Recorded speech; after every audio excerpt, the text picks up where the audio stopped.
तर म्हणजे आजची recipe chicken biryani. Chicken biryani he most of खूप जणांना आवडते, मलासुद्धा आवडते. आणि चिकन म्हटल्यावर तोंडाला पाणी सुटणारच. तर तुम्हाला रेसिपी बघायची आहे ही. तुम्हाला आलं लसूण घ्यायची, त्याची पेस्ट बनवायची, कांदा टमाटरची पेस्ट, चिकन घ्यायचं, आलं लसूणची पेस्ट, तुम्हाला मसाले ॲड करायचे आहेत आणि मस्तपैकी कांदा टमाटर टाकून ह्याला फ्राय करून घ्यायचं आहे 5-6 मिनटं. त्याच्यानंतर तुम्हाला ॲड करायचं आहे भातामध्ये कलर, भात ॲड करायचं आहे, चिकन ॲड करायचं आहे तुम्हाला याच्यामध्ये, परत कलरवाला राईस ॲड करायचा आहे याच्यामध्ये, परत चिकन ॲड करायचं आहे राईस, आणि कांदा टाकायचा आहे याच्यामध्ये.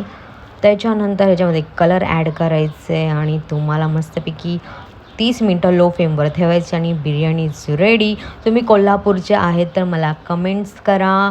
आणि मी कोल्हापुरी मसाला बनवते, चिकन बिर्याणी मसाला पण बनवते. मला कमेंट्स करा आणि सांगा कसं झालं ते. थँक्यू.